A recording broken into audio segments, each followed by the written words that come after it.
السلام علیکم ناظرین، میں ہوں رمشا کول اور آپ دیکھ رہے ہیں پروگرام سٹی ایٹ 10۔ میں ہوں آپ کے ساتھ صبح 10 بجے سے لے کر 12 بجے تک، اور آج جمعۃ المبارک کا دن ہے، اور جمعۃ المبارک کے دن کے ساتھ ایک بہت اہم تھاٹ جو مجھے آپ سے شیئر کرنا تھی اور میں ضرور کرنا چاہوں گی، وہ یہ کہ ہماری جو زندگی ہے وہ بہت مختصر ہے، بہت مختصر سا وقت ملتا ہے، اور ہم کہتے ہیں نا کہ ابھی تو وقت ہے، آج نہیں تو کل کر لیں گے، کل نہیں تو پرسوں کر لیں گے، لیکن یہ زندگی مختصر ہونے کے ساتھ ساتھ بہت غیر یقینی ہے۔ آپ کو نہیں پتا آج آپ کے پاس جو دن ہے کل آنے والے، یا جو مہلت ہے، جو موقع ہے کل آنے والے وقت میں ہوگا یا نہیں ہوگا۔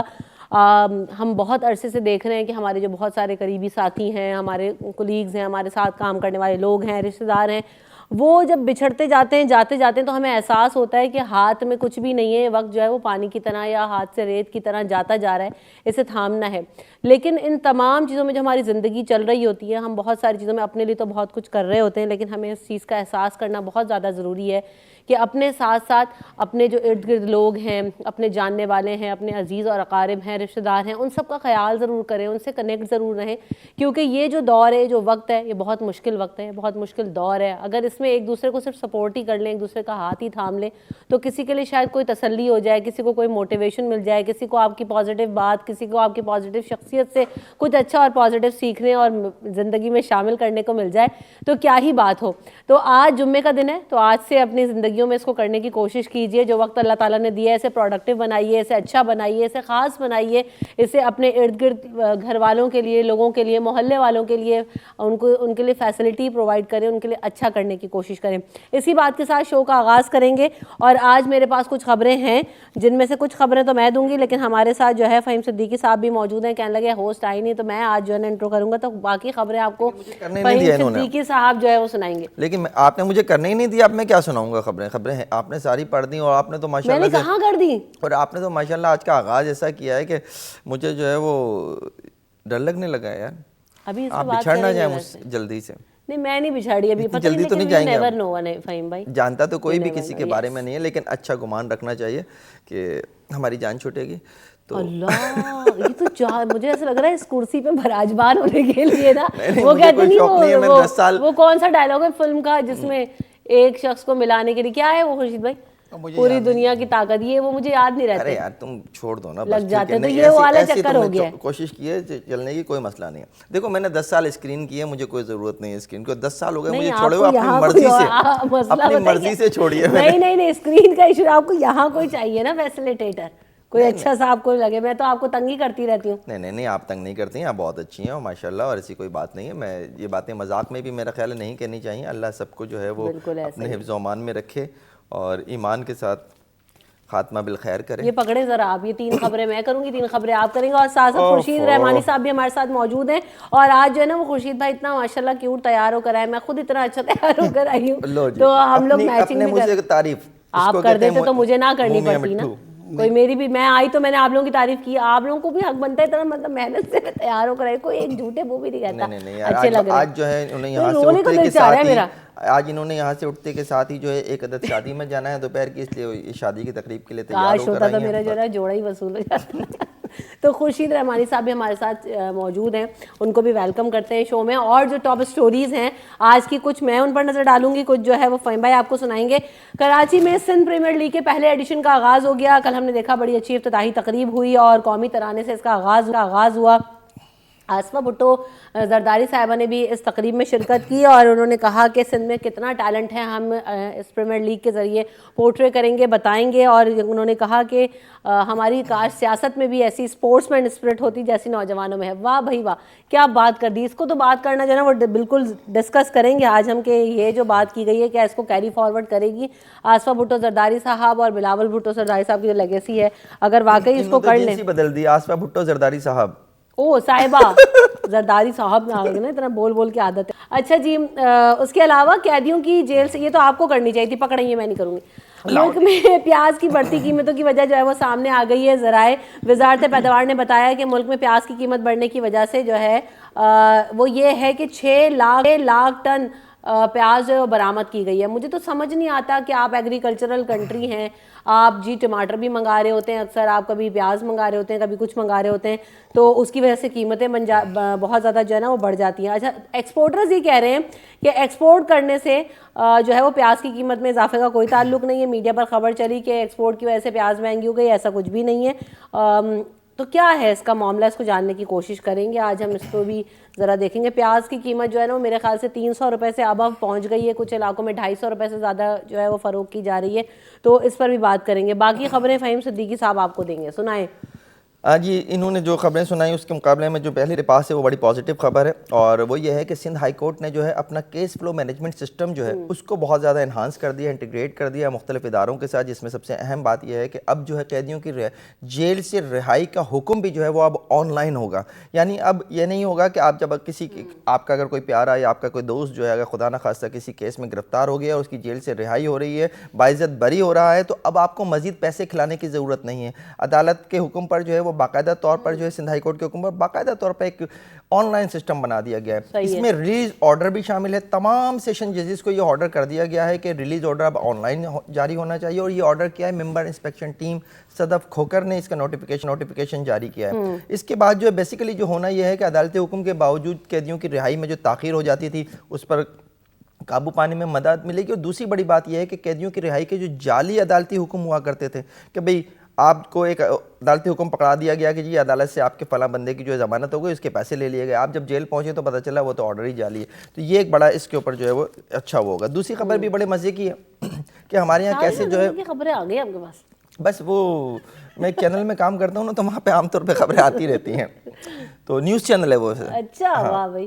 تو ایک یہ بھی بڑے مزے کی خبر ہے کہ ہے اس کے مالک جو ہیں وہ ماشاءاللہ سے ایک سیاسی جماعت کے پلیٹ فارم سے الیکشن لڑ رہے ہیں. اب جب وہ الیکشن لڑ رہے ہیں تو انہوں نے کہا میرے اسکول میں جو بچے پڑھتے ہیں وہ ان کے والدین بھی تو میرے ووٹر ہوں گے, تو میں ان سے کیوں نہ ووٹ مانگوں. تو انہوں نے ووٹ مانگنے کا بڑا ہی دلچسپ طریقہ اختیار کیا کہ انہوں نے بچوں کی ڈائریز میں اپنے سیاسی پمفلیٹ بھیج دیا ان کے گھروں پر, ان میں لکھ دیا کہ جی اب مجھے ووٹ دیجیے. یہ قانوناً غلط ہے.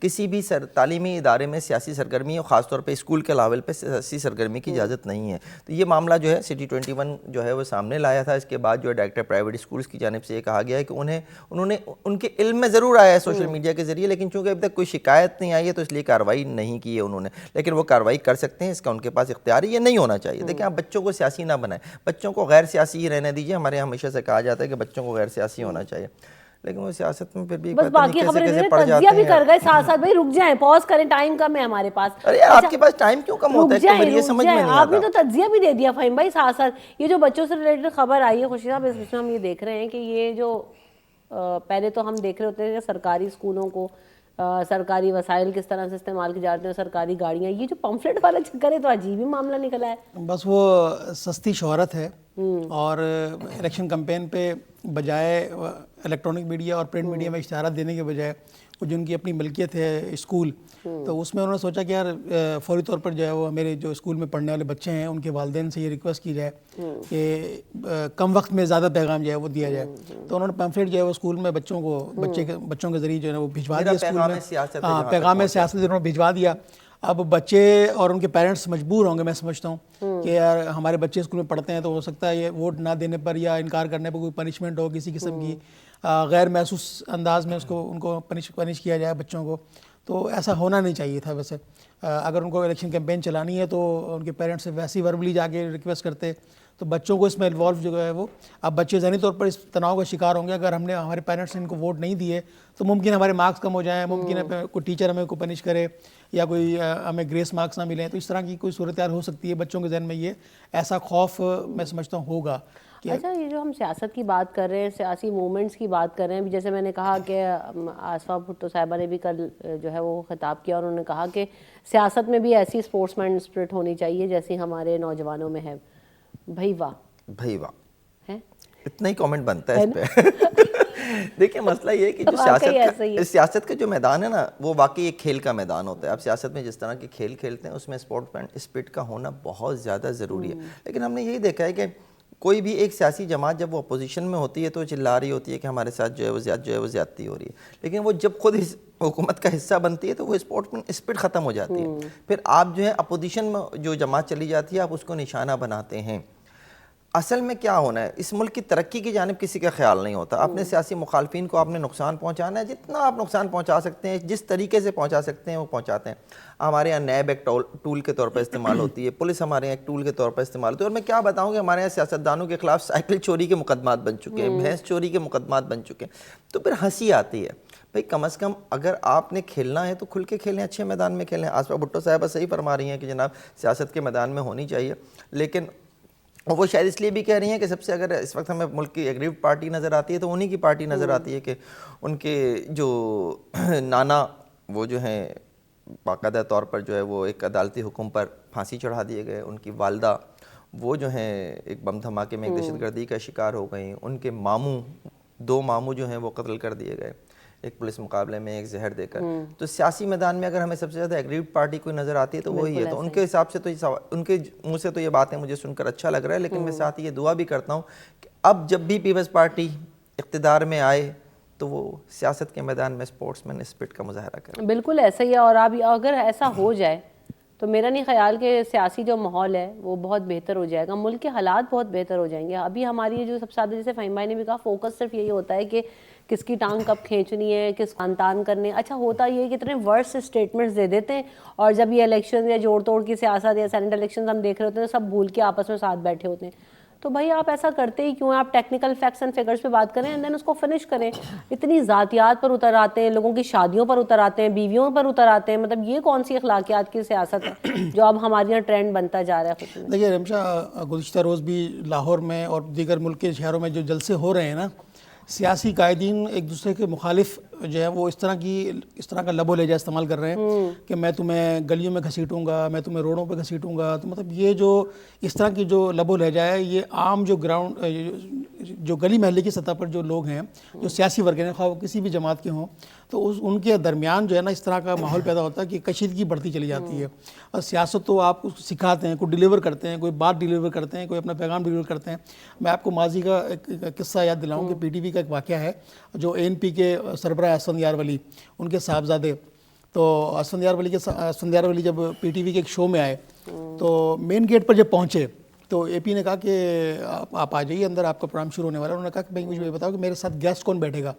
انہوں نے کہا آپ کے ساتھ جو ہے نا وہ پروفیسر غفور گیسٹ بیٹھیں گے. اس نے کہا میں ان کے سامنے سیاست پر بات نہیں کروں گا, وہ میرے والد صاحب کے دوست ہیں, میں ان کی ریسپیکٹ کرتا ہوں, میں ان سے بحث نہیں کر سکتا ایک لائیو ٹیلی کاسٹ ٹی وی شو میں, تو میں ان کے سامنے بحث نہیں کروں گا, میرے والد صاحب کے دوست. مطلب اتنا احترام اور رسپیکٹ تھی اس دور میں کہ اب وہ رسپیکٹ ختم ہوتی جا رہی ہے. اور ایک دوسرے کا جو احترام تھا سیاستدانوں کا, وہ اپنی سیاست کو جو ہے آپ چمکانے کے لیے کہہ رہے ہیں کہ وہ لب و لہجہ استعمال کر رہے ہیں, جو کہ ان کا کارکن جو ہے نا وہ اس میں استعمال کر رہا ہے, اور اس میں ان کی کشیدگی بڑھ رہی ہے, ان کی زبان خراب ہو رہی ہے. سوشل میڈیا پہ آپ دیکھ رہے ہیں کس طرح کے الفاظ استعمال ہونے لگے ہیں, آپ جی وہ جو ایک کس طرح کی ہو رہی ہوتی ہیں. اچھا ایک اور چیز ایڈ کر لیجیے گا, ہم یہ صرف یہ انڈیا پاکستان میں ہی ہم یہ اس طرح کا پالیٹکس کا ٹرینڈ دیکھتے ہیں. اگر باہر آپ نظر ڈالیں پالیٹیشنز پہ, جو بات ابھی خورشید بھائی کر رہے ہیں کہ بھئی یہ روڈوں پہ گھسیٹوں گا اور ایسا تو ویسا, جس طرح کے اسٹیٹمنٹس آپ پاس کیجیے, وہاں ایسا نہیں ہے. فیکٹس اینڈ فگرس پہ بات ہوتی ہے, ایک دوسرے کو آپ اپوز بھی کرتے ہیں تو in a very decent manner and in a decent way. لیکن ہماری یہاں ایسا کیوں نہیں ہے, اس پر آپ کا کامنٹ چاہیے. لیکن آفٹر دس بریک ہم وقفہ لیتے ہیں, وقفے کے بعد حاضر ہوں گے.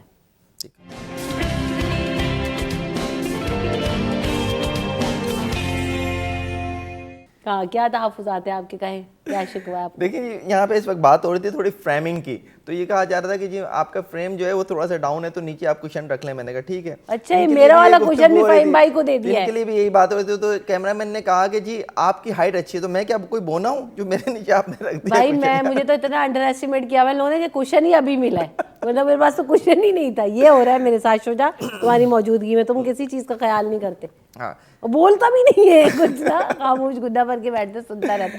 لیکن بہرحال کیا تھی بھائی خبر ہمارے پاس تھی, آپ بات کر رہی تھیں کہ پاکستان کی سیاست اور انٹرنیشنل پولیٹکس میں فرق کے اوپر. ہاں یس, تو ڈیفینیٹلی کافی میری اتنی اچھی آ گئی ہے فہیم بھائی, آپ کو کافی بھی نہیں ملی.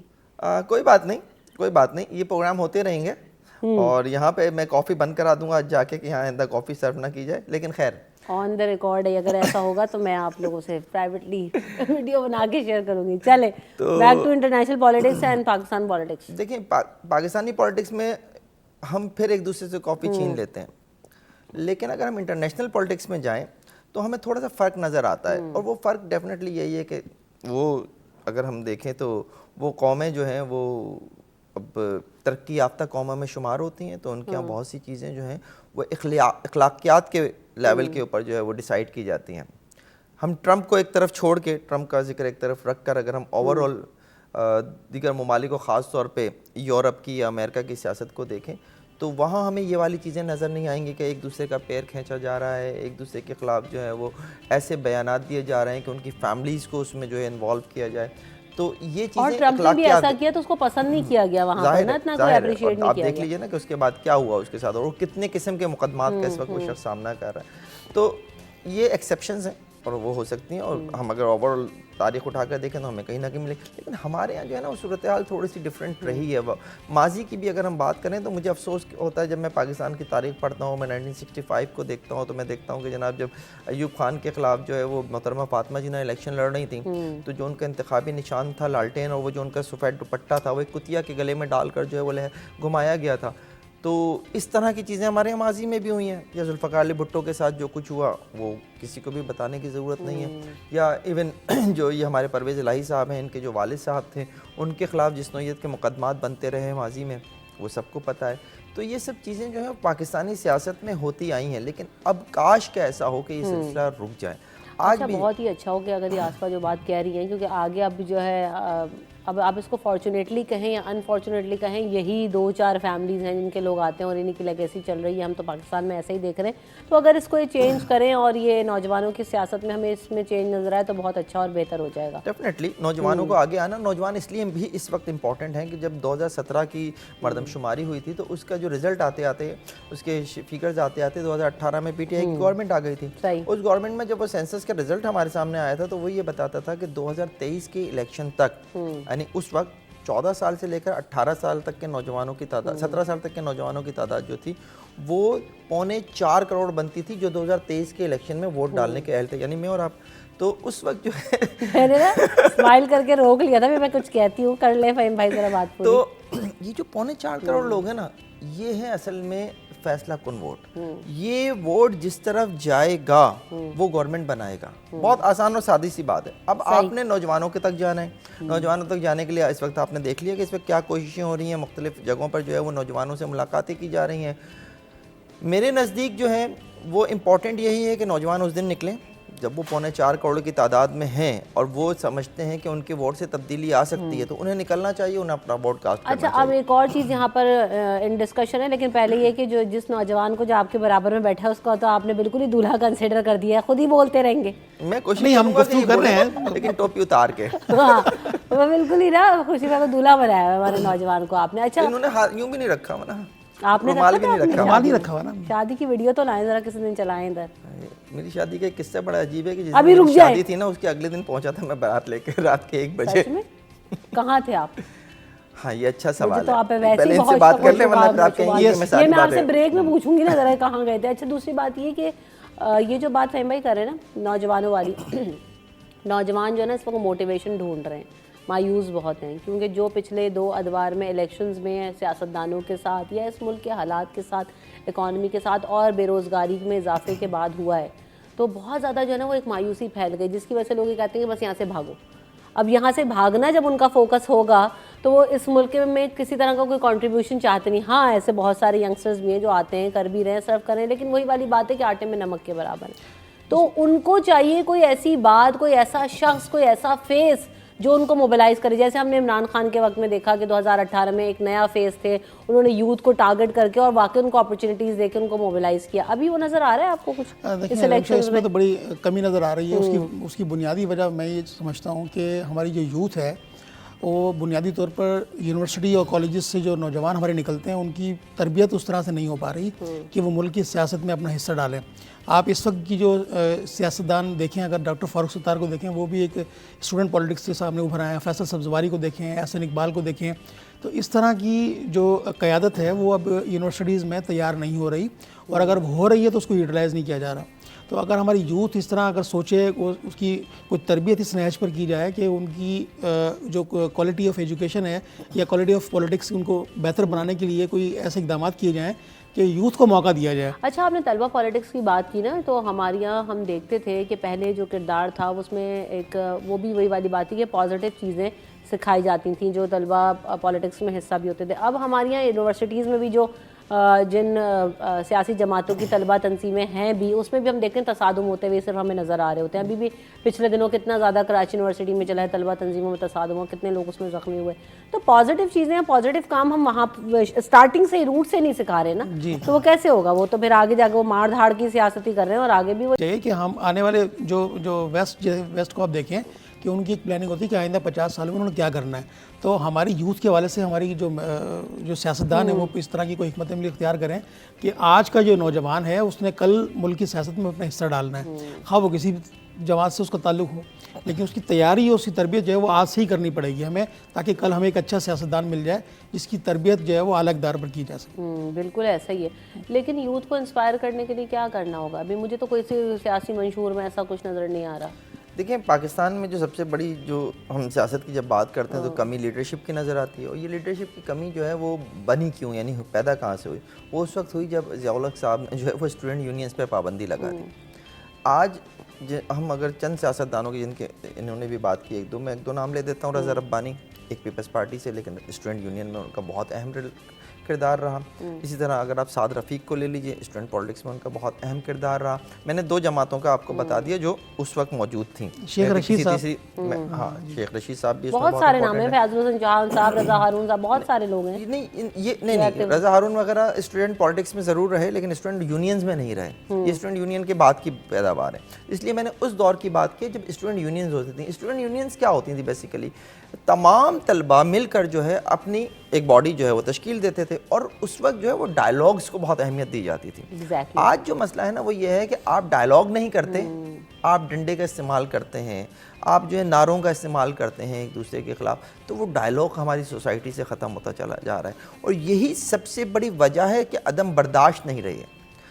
عدم برداشت کا ہمارے اندر آ گیا. برداشت جب ہوگی آپ کے اندر تو آپ ڈیفینیٹلی دوسرے کی بات سنیں گے, دلیل سے اسے قائل کرنے کی کوشش کریں گے. ہمارے یہاں چونکہ وہ ایک پورا ایک تربیت ہی نہیں رہی, تو اب آپ اس نتیجے پہ پہنچ چکے ہیں کہ آج سینئر پولیٹیشین بھی جو ہے وہ ایک دوسرے کو جن الفاظ میں مخاطب کر رہا ہوتا ہے وہ الفاظ آپ اگر گھر میں بیٹھے ہوئے کوئی جلسہ سن رہے ہیں تو آپ اس لیے اسے چینج کر دیتے ہیں کہ وہ لفظ جو ہے میرے بچوں کے کانوں میں نہ جائے. اچھا کوفت ہونے لگی ہے اب ان باتوں سے نا, اچھا بھی نہیں لگ رہا ہوتا. پہلے تو یہ دیکھ رہے ہوتے تھے, چیزیں کر رہے تھے, ہاں بھائی کوئی بات ہوگی, کوئی اپوزیشن ہوگی, کوئی فیکٹس اینڈ فگرز لائیں گے. اب کچھ بھی نہیں ہے, اب آپ یہ دیکھیں نا کہ پی ڈی ایم بنی بریک لینا ہے. کچھ بریک لے لیتی ہوں, بریک کے بعد جب واپس آئیں گے تو کچھ مزید بھی خبریں ہوں گے, اس کو بھی کنٹینیو کریں گے آفٹر دس بریک.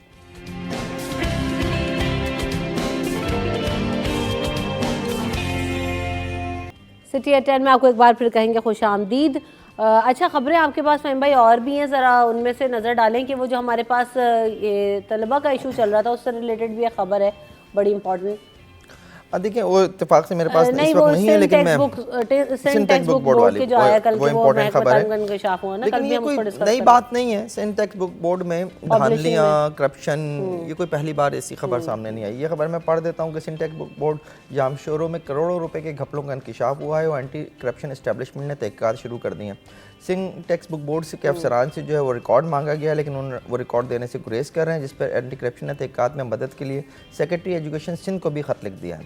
اور یہی ہے کہ جناب کرپشن کتنی کر رہے ہیں, کیا کر رہے ہیں. اب آپ یہ دیکھ لیجئے, اس میں کروڑوں روپے کی کرپشن کی بات ہو رہی ہے, اور اس وقت آپ یہ دیکھ لیجئے کہ اس وقت بھی درسی کتب شائع نہیں ہو سکی ہیں. اور کل جو اسٹینڈنگ کمیٹی کا اجلاس تھا محکمہ تعلیم کی, انہوں نے مجبوراً جو ہے وہ درسی کتب نہ ہونے کی وجہ سے نیا تعلیمی سال اگست سے شروع کرنے کا فیصلہ کیا. یہ ایک بہت بڑی خبر ہے, اور بہت ہمارے یہاں بد انتظامی کی ایک مثال ہے کہ آپ جو ہیں وہ وقت پہ تعلیمی سال بھی شروع نہیں کر پاتے. کیونکہ آپ کے پاس درسی کتب بھی تیار نہیں, آپ شائع نہیں کر سکے. اس کے اوپر جو ہے پبلشرز ایسوسیشن ہے, اس کا اپنا احتجاج سامنے آ رہا ہے. وہ یہ کہتے ہیں کہ جی ہم نے تو مارکیٹ سے جو ہے وہ کاغذ بھی اٹھا لیا تھا, ہم تو جو ہے وہ کتابیں چھاپنے کے لیے تیار بھی تھے, ہم تو چاہتے ہیں کہ اپریل سے تعلیمی سال شروع ہو یا مئی سے تعلیمی سال شروع ہو. جو نہیں ہو سکے گا. ہم مسلسل انحطاط کی طرف جا رہے ہیں, زوال کی طرف جا رہے ہیں.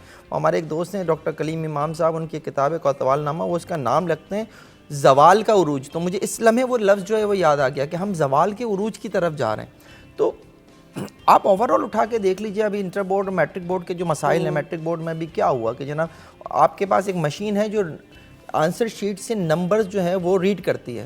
اس آنسر مشین نے کیا کیا کہ جناب وہ دوہرے ہندسے میں جو نمبر تھے ڈبل ڈیجٹ میں, اس میں سے ایک نمبر جو اس نے صرف اور صرف ریڈ کیا, ایک چھوڑ دیا. یعنی اگر کسی کے جو ہے 85 نمبر تھے تو اس نے صرف 8 نمبر ریڈ کیے. اچھا, مجھے اس بات پہ بڑی تشویش ہوئی کہ اوور آل جب ایک رزلٹ انالیسز آیا ہوگا تو بھائی کسی نے تو دیکھا ہوگا کہ یار یہ اتنا 66% لوگ بچوں کے مارکس اس میں ڈسٹرب ہوئے ہیں, تو کسی نے تو غور کیا ہوگا ایک شیٹ کو, اس رزلٹ کو کسی طرح تو دیکھا ہوگا جو پبلش ہونے سے پہلے کہ ایک ہندسے میں کیوں اتنے لوگوں نے, کسی نے ریکٹیفائی نہیں کیا, کسی نے نہیں دیکھا. اور اس میں بھی صرف یہ ہے کہ جب بچوں نے خود جا کے رابطہ کیا تو جا کے جو ہے سامنے آئی کہانی کہ جناب یہ غلط ہے. انہوں نے اسکروٹنی کے لیے جب اپلائی کیا, اب اسکروٹنی بھی بڑا وہ عجیب سی بات ہے کہ ہم جو ہے اسکروٹنی کر رہے ہوتے ہیں, بچوں کو بیچاروں کو یہ پتہ ہی نہیں ہوتا کہ جس اسکروٹنی کا وہ فارم بھر رہے ہیں اپنے نمبر کم آنے پر, اس اسکروٹنی کے تحت ان کے نمبر صرف یہ نہیں بڑھتے کہ جناب آپ کی کاپی جو ہے وہ ممتحن جو ہے وہ دوبارہ چیک کرے گا, جس نے کاپی چیک کر کے آپ کو ہر سوال پہ نمبر دیے ہیں وہ آپ کو دوبارہ نمبر دے دے گا. نہیں, اس میں سمپل یہ ہوتا ہے کہ مثال کے طور پہ اگر ایک سوال میں آپ کے 4 نمبر ہیں, دوسرے سوال میں آپ کے 5 نمبر ہیں, اس کا ٹوٹل بنتا ہے 9,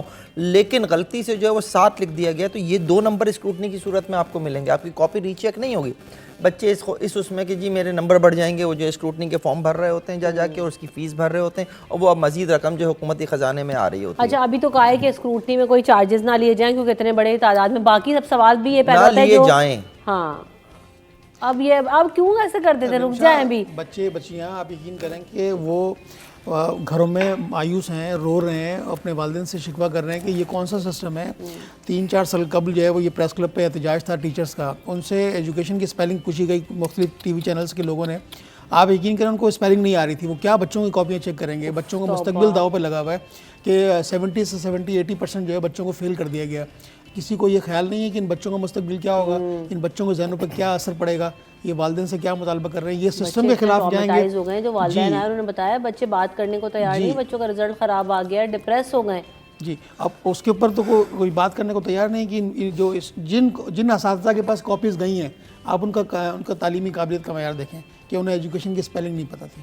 کہ ہمارے ٹی وی چینلز کے لوگوں نے ان سے سوالات کیے تو ایجوکیشن کی اسپیلنگ آپ سوچیں پھر وہ کاپی چیک کرنے کے اہل ہیں, نہیں ہیں اہل وہ بالکل. ان کو بچوں کیسے ان کو یہ کوٹے مل جاتے ہیں کہ کاپیاں چیک کرو, پر کاپی ان کو پیسے مل رہے ہوتے ہیں, اسے جلدی جلدی چیک کر دیتے ہیں, کیا کر دیتے ہیں. آج سے نا, سوری میں آپ کو بات کاٹ رہا ہوں, سوری, میں آج سے کوئی 15-20 سال پہلے, شاید اس سے بھی زیادہ عرصے پہلے, میں ایجوکیشن رپورٹنگ کیا کرتا تھا. تو ایجوکیشن رپورٹنگ کے دوران ایک لطیفہ بن گیا, وہ ایک کنٹرولر آف ایگزامینیشن تھے اس وقت کے انٹر بورڈ کے, شوکت حسن صاحب, ان کے ساتھ بیٹھے ہوئے. تو انہوں نے کہا یار ایک ممتحن ہے جس کو ہم کاپیاں دیں, وہ 3 سے 4 دن میں چیک کر کے لے آتا ہے بہت جلدی, تو ہمیں وہ بھی ہوتا ہے, اور وہ مزید کاپیاں اسے پھر مانگتا ہے کہ مجھے مزید کاپیاں دیجیے. اچھا, کاپی چیک کرنے کے پیسے ملتے تھے اور آج بھی ملتے ہیں. تو ایسے جو ہے نا لطیفہ ہے اسی طرح سے, اس لیے میں اسی طرح سے سنا رہا ہوں, اس کو حقیقت میں نہ لیا جائے. تو کہنے لگا کہ ہم نے اس سے ایک دن پوچھ لیا کہ جناب تم کیسے اتنی جلدی کاپیاں چیک کر لیتے. اس نے کہا بس گھر جاتا ہوں, کھانا کھاتا ہوں, چھت پہ جاتا ہوں, کاپیاں اچھالنا شروع کر دیتا ہوں, جو چت گری وہ فیل, جو پٹ گری وہ پاس. تو یہ سچویشن ہے حقیقتاً, اس کو لطیفے کے حد تک ہی لیا جائے, لیکن بات یہی ہے کہ جو لوگ کاپیز چیک کر رہے ہیں ان کا اپنا معیار, ان کی اپنی قابلیت کیا ہے, اس کے اوپر سوال اٹھ رہا ہے. یہ کوٹا کس طرح سے دیے جاتے ہیں, کون کاپی چیک کرتا ہے, یا اساتذہ ہیں, گورنمنٹ اسکول لیکچررز ہیں, کون ہیں؟ اساتذہ ہی ہوتے ہیں گورنمنٹ. لیکن وہی والی بات, جن کو ایجوکیشن کی اسپیلنگ نہ آئے تو پھر آپ کو میں سنا سکتی ہوں. اچھا چلیں پھر ہم جلدی سے آگے بڑھ جاتے ہیں. انٹر بورڈ کے جو معاملات ہیں, مشکل سے اسپیلنگ دے دوں گی. تو آپ کے پروگرام کو کل ہی میں دیکھ رہا تھا, کل بھی آپ اس ایشو پہ بات کر رہی تھیں. یہ اس وقت ایشو ہے کہ تعلیمی بورڈز جو ہیں وہ اس وقت افسران کے بغیر چل رہے ہیں, مستقل افسران کے بغیر چل رہے ہیں. انٹر بورڈ کی ہم بات کریں, نہ وہاں مستقل چیئرمین ہے, نہ وہاں مستقل سیکرٹری ہے, نہ وہاں پر جو ہے ناظم امتحانات ہے مستقل. کل حیدرآباد میں بھی جو ہے وہ چیئرمین بورڈ حیدرآباد کا چارج جو ہے وہ کمشنر کو دے دیا گیا. اس سے پہلے نواب شاہ کا بورڈ کا چارج جو ہے وہ کمشنر کو دے دیا گیا. تو یہ عجیب سی صورتحال ہے, بڑی میں کہوں گا کہ اسٹیبلٹی جب تک نہیں ہوگی نا اداروں میں, چیزیں خراب ہی رہیں گی. چیز میں اسٹیبلٹی نہیں ہے. آپ یہ دیکھیں, اور آپ اکانومی کی سچویشن دیکھیں, آپ ہمارے سیاسی اس کو دیکھیں, آپ لا اینڈ آرڈر کی صورتحال دیکھیں, آپ بزنس کی صورتحال دیکھیں. صبح ایسی باتیں نہیں کریں, ہلکی پھلکی باتیں کیا کریں. کہاں سے لاؤں ہلکی باتیں؟ ابھی یہ اگلی خبر جو آ رہی ہے اس میں پیاز کی قیمتیں میرے پاس 300 کتنے روپے کلو پیاز مل رہی ہے. میں ویسے ہی رونے لگتا ہوں, 320 پیاز کے ذریعے رلا رہی ہیں مجھے. کاٹتے ہیں آپ جو باتیں آپ کریں, کبھی کترتے ہیں, اس میں کاٹنا نہیں ہوتا, لفظ کترنا ہوتا ہے. پیاز کترنا کہاں ہوتا ہے؟ کتری جاتی ہے نا پیاز. 320 روپے کلو اول درجہ. بتائیں ذرا. اور 250 روپے دوم درجہ. وہ بھی اتنی گیلی عجیب سی پیاز مل رہی ہے جو آپ بتا رہے ہیں نا. اور کڑوی ہے پیاز. ہاں کیوں اتنی پرائسز ہائیک ہو گئی؟ ابھی تو کہہ رہے ہیں کہ ایکسپورٹ نہیں کیا اس کی وجہ سے نہیں ہوا ہے. ریمشا ہمارے یہاں جو سبزی زرعی ملک ہیں ہم لوگ زرعی ملک ہیں. ہمارے یہاں سبزی کا جو معیار ہے نا, ہم لوگ اب ہائیبرڈ پر چلے گئے ہیں. آرگینک سبزیاں ہمارے پاس نہیں رہی ہیں, آرگینک پھل ہمارے پاس نہیں رہے ہیں. ہم سب پپیتا آپ دیکھ لیں وہ ہائیبرڈ پہ چلے گئے. اب جو آرگینک چیزیں ہیں, آرگینک سبزیاں ہیں, پھل ہیں, گندم ہے, اب ہمارے یہاں جو کاشت ہم کرتے ہیں سبزیوں کی, پھلوں کی, وہ ہمارے پاس کم ہوتی چلی جا رہی ہے. ان کا معیار, ان کی غذائیت وہ کم ہوتی چلی جا رہی ہے. ہم خود زرعی ملک ہیں لیکن زراعت کے اوپر ہم اس طرح سے کام نہیں کر پائے جو کرنا چاہیے تھا. جس طرح سے گندم ہے اس کی آپ کوالٹی دیکھ لیں وہ کم ہو رہی ہے. پھل دیکھ لیں آپ, پپیتا دیکھ لیں, اور اسی طرح دیگر جو سبزیاں ہیں. اسی طرح کراچی کی جو مارکیٹوں میں سبزی ہوتی ہے وہ ملیر کی ندی سے آتی ہے, وہ کینسر کا باعث بن رہی ہے. فہیم صاحب بہتر جانتے ہیں اس حوالے سے. تو وہ آپ دیکھیں کہ وہ سبزیاں جو انڈسٹریل زون کا جو پانی آتا ہے, زہر آلود پانی ہوتا ہے, وہ ان سبزی میں جاتا ہے اور وہ سبزیاں مارکیٹوں میں فروخت ہو رہی ہوتی ہیں.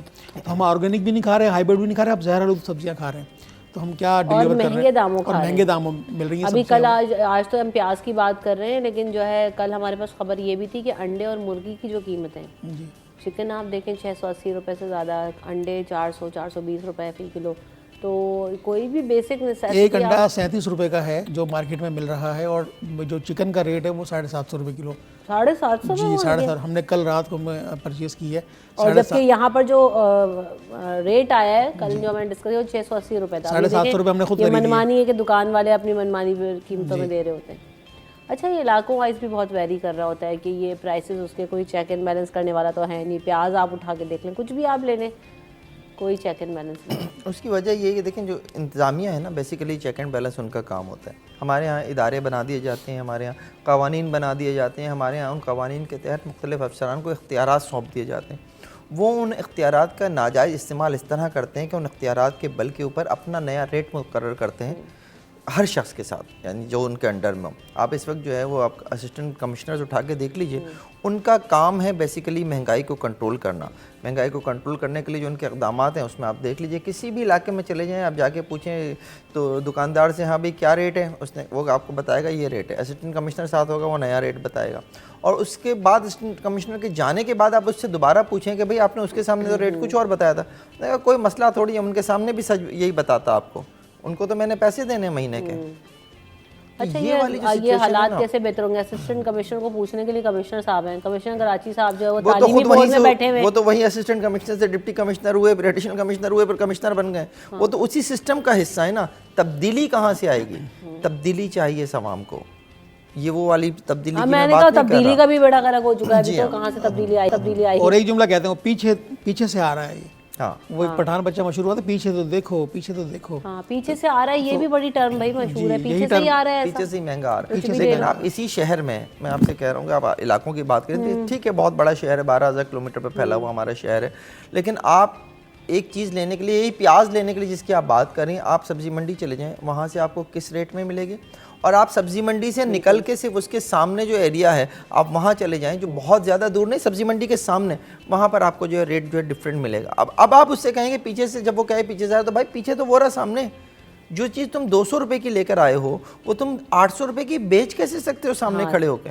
تو یہ والی سچویشن اب اس کو بالکل ایسے 3-4 گنا جو ہے نا وہ زیادہ اضافہ میں نظر آتا ہے. کیونکہ سبزی منڈی شوز میں نے کی, میں تو آنکھیں کھلنے لگی, میں نے کہا یہ تو آپ مطلب کھلا ٹھگ رہے ہو آپ, اور کوئی دیکھنے والا پوچھنے والا نہیں ہے. تو آپ ہمیں دیکھ رہے ہیں, آپ کا شکریہ. ہم یہاں پہ بریک لے لیتے ہیں, بریک کے بعد حاضر ہوں گے.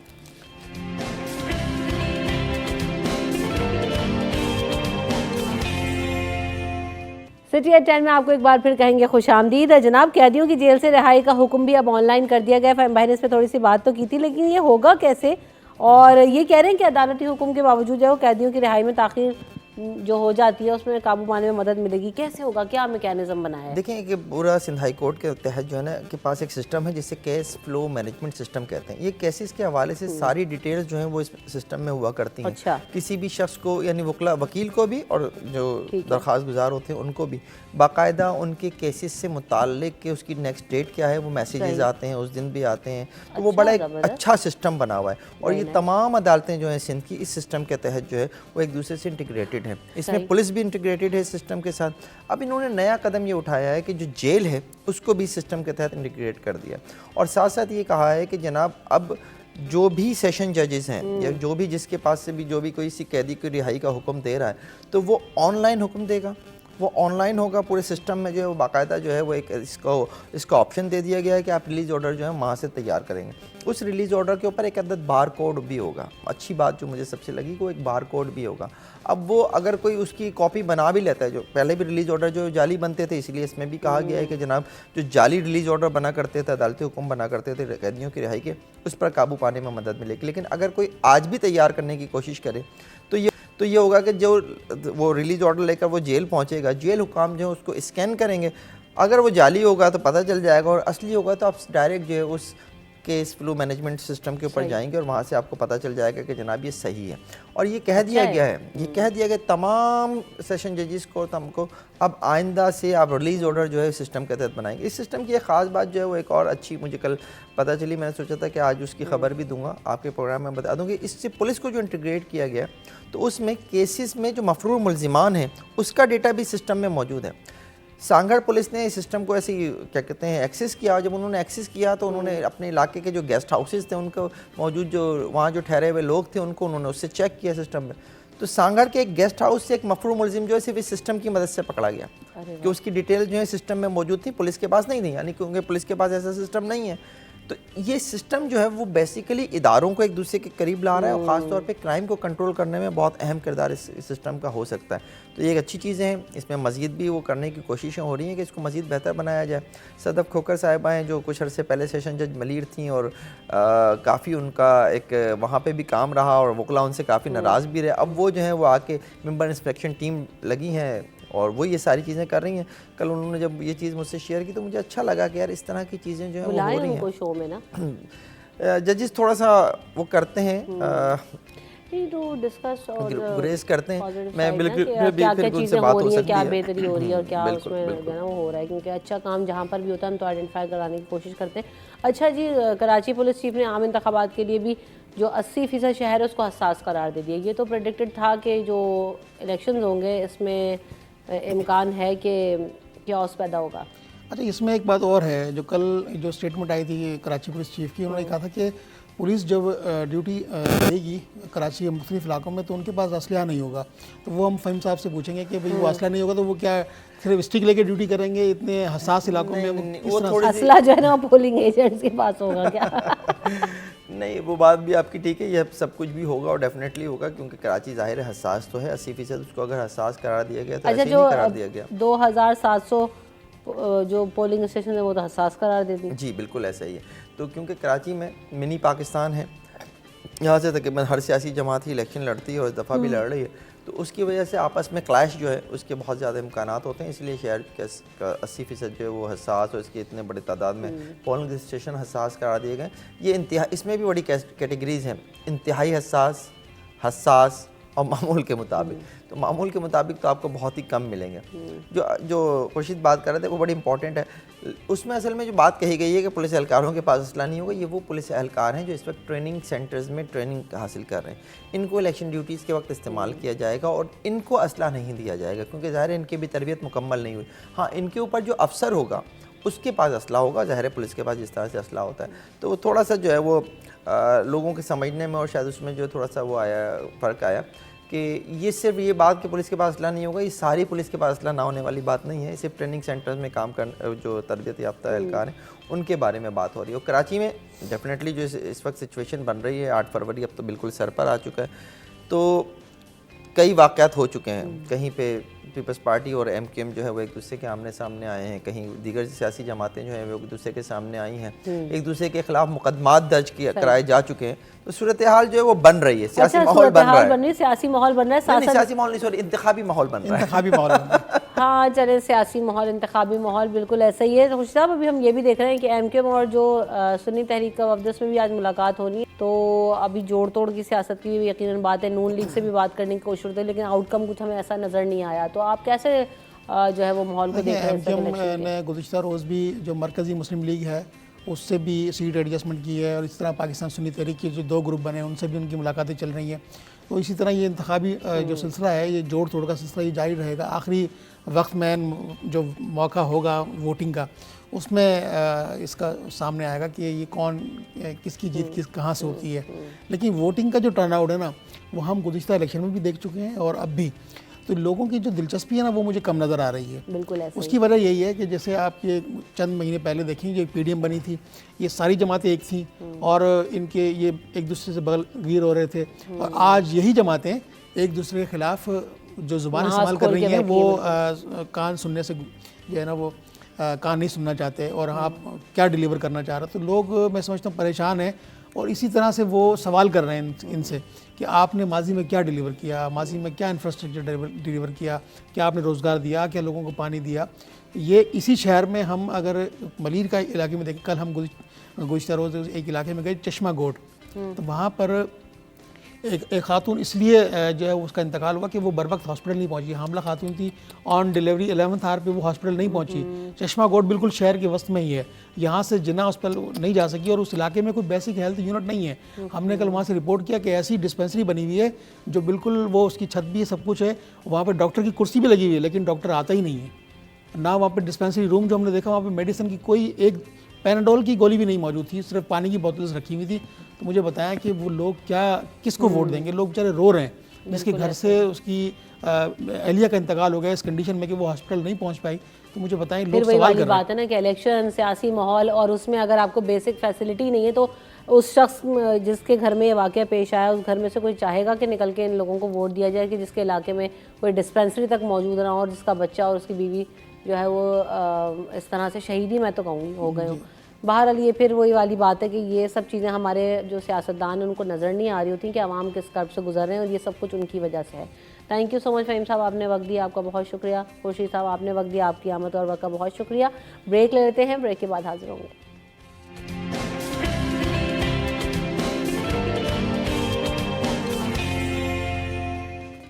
میں آپ کو ایک بار پھر کہیں گے خوش آمدید. اور اب ہمارا جو سیگمنٹ ہے اس میں ہم بات کریں گے کہ اس وقت جو ہم اپنے ملک میں کھیلوں کی صورتحال دیکھ رہے ہیں, آپ دیکھ رہے ہوتے ہیں کہ مختلف کھیلوں سے لوگ آتے ہیں یہاں پہ اور پریزنٹ کر رہے ہوتے ہیں چیزیں, اور بہت سارے لوگ جو ہے مختلف چیمپئن شپس میں بھی جا رہے ہیں. چاہے آپ نے سنوکر دیکھا بھی حالیہ دنوں میں ہم نے آپ کو دکھایا, بیڈمنٹن, اسکواش, بہت سارے چیمپئنز آئے, ٹینس پلیئرز بھی ہیں. کرکٹ پہ خاصا فوکس ہے لوگوں کا اور کرکٹ جو ہے وہ خاصا مقبول کھیل بھی ہے پاکستان میں. تو آج ذرا کرکٹ پر بھی بات کریں گے. ہمارے ساتھ جو فارمر کرکٹر ہیں اور ریسنٹ کوچ بھی ہیں جلال الدین صاحب, وہ موجود ہیں.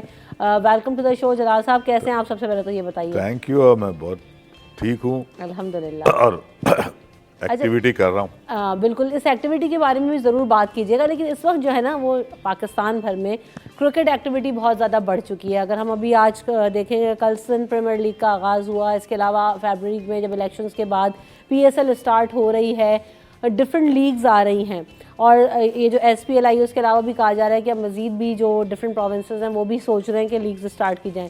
تو آپ اس وقت اوور آل پاکستانی کرکٹ کو کیسا دیکھ رہے ہیں؟ معیار کیسا اس وقت آپ کو نظر آ رہا ہے؟ کیونکہ اگر ہم ویسے نیشنل ٹیم کی بات کریں تو ذرا اس کو بھی میں ڈسکس کروں گی, لیکن ذرا پہلے یہاں بات کرتے ہیں.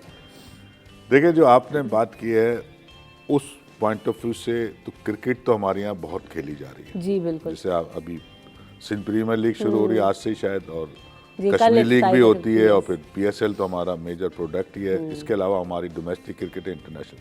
تو اس میں تو ہم یہ نہیں کہہ سکتے کہ ہمارے یہاں کرکٹ کم ہو رہی ہے, مگر اس کرکٹ کا معیار کی اگر بات کریں تو وہ معیار اس لیول کا نہیں ہے جو باقی دنیا میں ہم دیکھتے ہیں. اور اب جو نیو برانڈ آف کرکٹ جسے ہم ماڈرن ڈیز کرکٹ کہتے ہیں, اس کا ہمارے یہاں فقدان ہے. ٹھیک ہے, نمبرز تو بہت ہیں کرکٹ, یعنی کرکٹ کھیلی جا رہی ہے, بہت زیادہ ٹورنامنٹس ہو رہے ہیں ڈومیسٹک کرکٹ جونیئر لیول, مگر جب تک اس کو کرانے کا مقصد آبجیکٹو صحیح حاصل نہیں ہوگا تو ہم ایک کوالٹی پلیئر ڈیولپ نہیں کر سکتے, چاہے وہ گراس روٹ سے ہو یا آپ ٹاپ لیول کی جیسے سندھ پریمیئر لیگ ہے. تو کرکٹ بہت ہو رہی ہے, مگر جو آبجیکٹو ہے کہ ہماری ملک کی ٹیم جو ہے وہ ٹاپ لیول پہ جا کے پرفارم کریں, وہ ہم اچیو نہیں کر پا رہے ہیں. اچھا جلال صاحب, کیا وجہ نظر آ رہی ہے آپ کو؟ ابھی ہم ریسنٹلی اگر اٹھا کے دیکھیں ورلڈ کپ میں over all performance Pakistani team کی ہمارے سامنے موجود ہے. ابھی پاکستان ورسز نیوزی لینڈ کی سیریز ہوئی, وہ بھی ہمارے سامنے پرفارمنس موجود ہے. آسٹریلیا کے ساتھ ہم ہار کر آئے سیریز, آگے مزید کچھ سیریز آ رہی ہیں.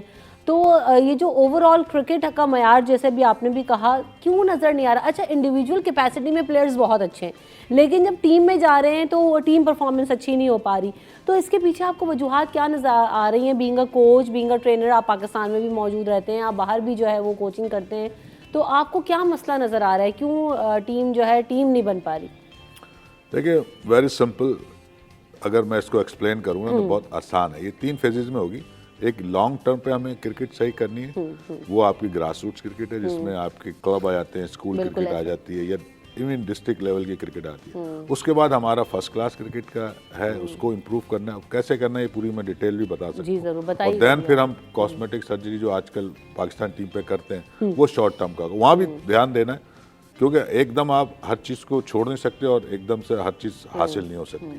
تو یہ ایک لانگ ٹرم پلاننگ کی ضرورت ہے. جو ہمارے یہاں فقدان ہیں, جو لوگ کرکٹ چلا رہے ہیں, ان کا صرف پاکستان ٹیم پہ فوکس ہوتا ہے اور اس کو چاہتے ہیں کہ ذرا وہ جیتے. اور کسی فیز میں اگر جیت بھی جاتی ہے تو ہم سمجھتے ہیں ہماری کرکٹ صحیح ہوگی. تو میں ایک عرصے سے being a coach, being a cricketer, تو سال سے کچھ تھوڑا بہت کام میں نے پاکستان بورڈ کے ساتھ بھی کیا ہوا ہے, یہ کہتا رہتا ہوں کہ کرکٹ ہوگی بیس سے صحیح, اور بیس ہے ہماری گراس روٹس کرکٹ. وہاں اگر ہم انویسٹمنٹ اور ڈیولپمنٹ کریں تو ہمارے پاس جو بچے ہیں وہ دنیا میں کسی سے کم نہیں ہیں, اور والیوم ہمارا بہت زیادہ ہے, مگر ہم چینلائز نہیں کر سکتے. تو ہمیں پہلے گراس روٹس کو لانگ ٹرم پہ صحیح کرنا ہے جس میں نہ گلیمر ہے نہ کوئی ایسا چیز ہے, تو وہاں پہ لوگ ٹاپ کلاس وہاں کام کریں گے تو کرکٹ ود ان 3 ایئرس اور مے بی 5 ایئرس میں جا کے اس لیول پہ آ سکتی ہیں, کیونکہ جو را مٹیریل ہے وہ ہمارا کسی سے کم نہیں ہے. اچھا یہ جو تو یہ بیسک وجہ یہ ہے.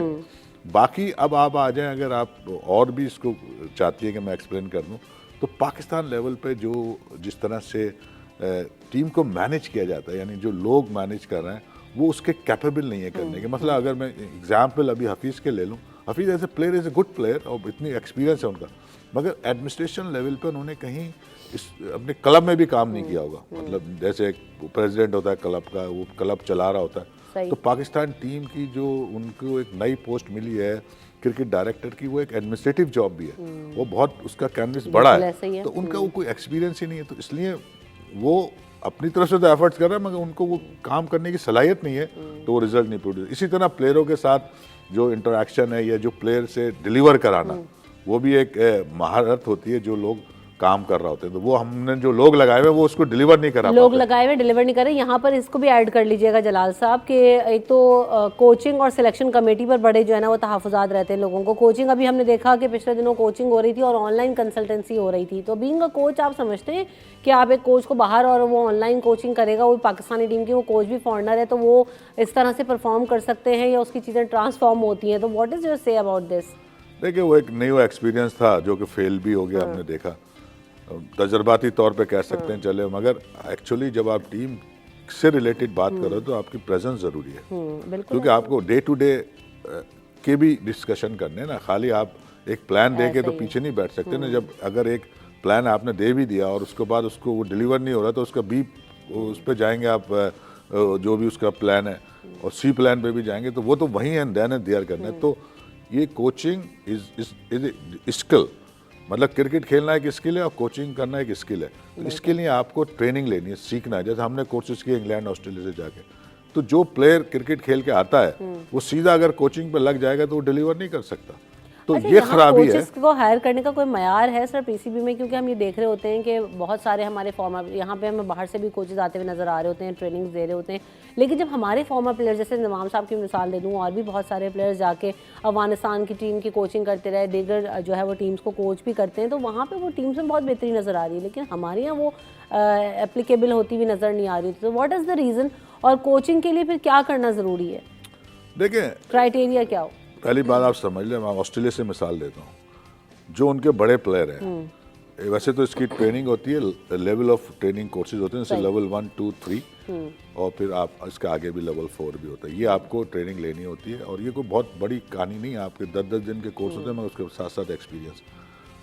تو جو لوگ کرکٹ کھیل کے فوراً آنا چاہتے ہیں تو ان کو یہ ٹریننگ لینی ہے, اور وہ ٹریننگ لے کے پھر وہ یہ کام ڈیلیور کر سکتے ہیں. رکی پونٹنگ ان کو لائے گا تو ان کو پہلے کسی ایک پروجیکٹ کے ساتھ ایک کوچ کے ساتھ اسسٹ کرائے گا, ان کو ٹرین کیا گیا, چاہے انہوں نے یہ لیول 1 2 3 نہیں بھی کیا, مگر ان کو ایک ٹریننگ دی گئی ایز اے کوچ, کسی ایک کوچ کے اندر رہے گا. جو ٹاپ پلیئر ہے وہ سمجھتے ہیں انہیں کوچنگ آتی ہے. یعنی کہ ہم کیا کرتے ہیں, جب حفیظ کو لیا فوراً لگا دیا, یا اس سے پہلے ہم نے انضمام کو لگا دیا یا محمد یوسف کو لگا دیا. They are not trained for that. تو کہنے کا مقصد ہے کہ کرکٹ کھیلنے کا الگ اسکل ہے, یا تو آپ ان کو ٹرین کرائیں اور پھر ان کو لائیں فیلڈ میں, تو سمجھ میں آتا ہے کہ کھیلنے کا ایکسپیرینس اپنی جگہ ویلیوبل ہوتا ہے. مگر اسٹریٹ اوے یہ کانسیپٹ پی سی بی کو ختم کرنا ہوگا. اسی لیے جو 90s کے پلیئر تھے انہوں نے کرکٹ کو بہت نقصان پہنچایا, کہ انہوں نے کہا کہ جی کرکٹ ہمیں آتی ہے, اور انہوں نے 10 سال اس پہ رول کیا اور کچھ ڈیلیور نہیں کر سکے. تو ٹریننگ بہت ضروری ہے, اور ٹریننگ لینے کے لیے کوئی ایسا پہاڑ نہیں ہے, آپ کو صرف ول چاہیے.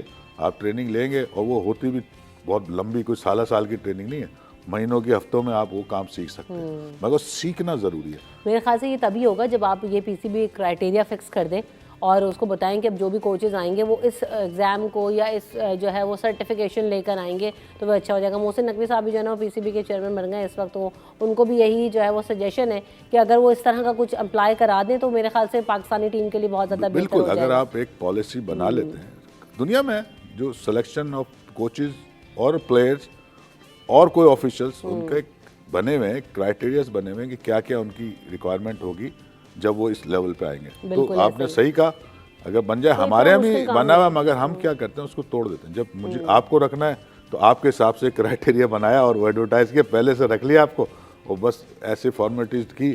یا وقت میں بھی ہوا نا کہ جی پہلے وہ اپوائنٹ ہو گیا اور اگلے دن جو ہے وہ اشتہار آ رہا تھا, اور وہ جاوید اقبال صاحب نے بھی ہمارے بتایا کہ لگ رہا تھا کہ وہ حفیظ کو دیکھ کے ڈیزائن کیا گیا ان کی پروفائل کو. تو یہ ہم مزرائے مذاق تو کہہ رہے تھے, لیکن کتنے سیریس ایشوز ہیں یہ جس کی وجہ سے ہماری ٹیم کے اندر یہ خرابیاں نظر آتی ہیں. بہرحال coming to the grass root level, sir ابھی اس وقت کیا کام کرنے جا رہے ہیں آپ, کیونکہ میں نے آپ کا یہ بھی دیکھا کہ لیٹس کیچ دیم ینگ, اور آپ جیسے گراس روٹ لیول پہ کرکٹ کو فروغ دینے کی بات کر رہے ہیں. What is going to happen in this, اور کس طرح سے جو ہے وہ اسپورٹس اسکل کو ڈیولپ کیا جانے کا پلان ہے آپ کا؟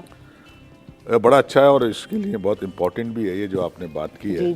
دیکھیں, میں جب سے بہت سے چینل پہ بیٹھتا ہوں, کمنٹس بھی کرتا ہوں, ایکسپرٹ کمنٹس بھی کرتا ہوں, میں یہی کہتا ہوں کہ کرکٹ جو ہوگی گراس روٹ سے صحیح ہوگی. ٹھیک ہے, اس کو میں نے ایک عملی جامہ پہنایا. میں بہت سے کام ایسے ہیں جو میں نے, یہ بھی ایک اپنی نوعیت کا پہلا کورس ہے, گراس روٹس کا ٹریننگ پروگرام ہے, ناٹ اے کورس, جو کہ لانگ ٹرم پہ چلے گا.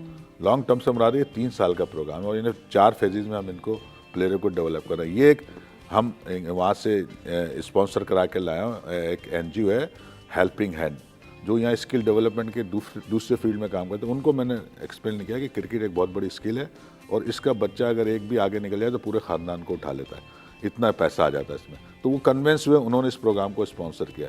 میں نے یہاں کے 20 بچوں کی سلیکشن کی ہے, پروگرام لانچ کیا. اب اس کے نیکسٹ فیز میں پھر دوبارہ آیا ہوں 2 مہینے بعد, نیکسٹ فیز میں اس کو لے کے جانا ہے. 4 فیزز میں ہم نے کام کیا.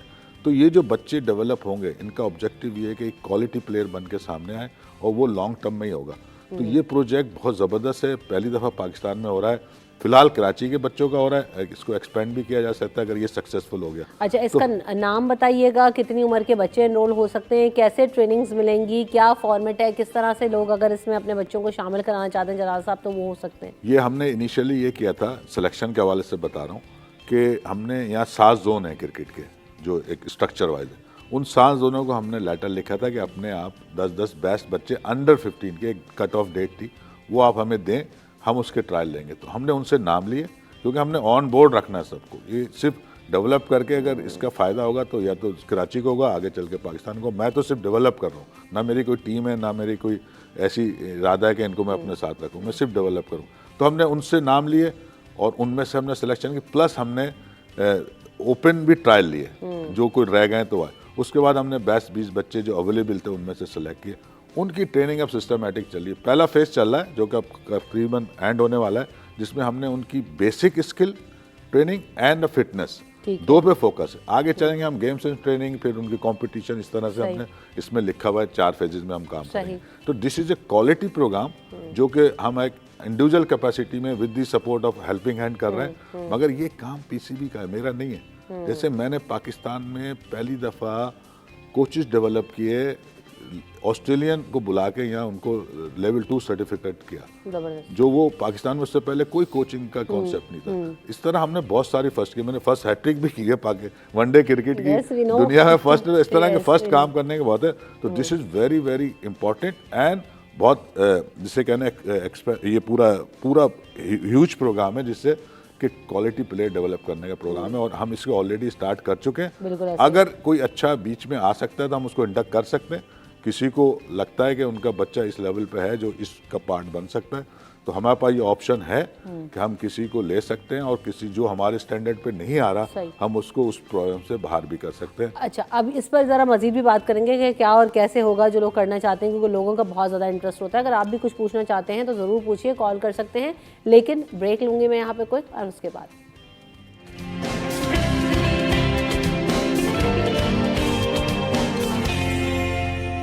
سٹی ایٹ 10 میں آپ کو ایک بار پھر کہیں گے خوش آمدید. بات ہو رہی ہے کہ گراس روٹ لیول پہ کرکٹ کو بہتر کیا جا سکتا ہے. ینگ ٹیلنٹ کو سمجھ نہیں آ رہا ہوتا یا پیرنٹس کو سمجھ نہیں آ رہا ہوتا کہ واٹ از دا وے, کیسے اپنے جو بچے ہیں جن کا انٹرسٹ ہے ان کو گروم کرنا ہے, ان کو سکھانا ہے. تو آپ لوگوں کی اویئرنیس کے لیے ہی آج ہم یہاں پر موجود ہیں اور جلال صاحب بھی یہاں پر موجود ہیں. تو جلال صاحب ہم یہ بات کرتے ہیں, پروجیکٹ بھی آیا ہے, کام ہو رہا ہے یقیناً. اس سے یقیناً ایک تو فائدہ کتنا ہوگا, دوسری بات یہ آپ جیسے بھی بتا رہے تھے کہ موبائل ٹریننگز ہیں. ابھی حیدرآباد بھی آپ بچوں کو لے کے جا رہے ہیں, کراچی کے بچوں کو, وہاں پہ لے جانے کا کیا مقصد ہے اور کیا چیز سیکھ سکیں گے وہاں پر؟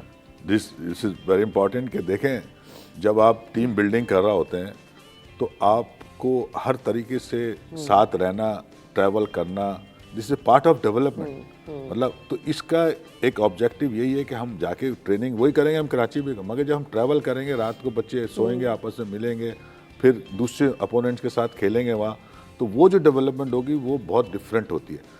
تو اس کے جو پروگرام کا حصہ ہے, ہم ان کو 2 دن ریزیڈنٹ کیمپ لگا رہے ہیں حیدرآباد لے جا کے. وہاں کے بچے بھی کچھ ہم اپنے ساتھ جسٹ فار اے ڈے رکھیں گے تاکہ وہ بھی اویئرنیس انہیں آئے.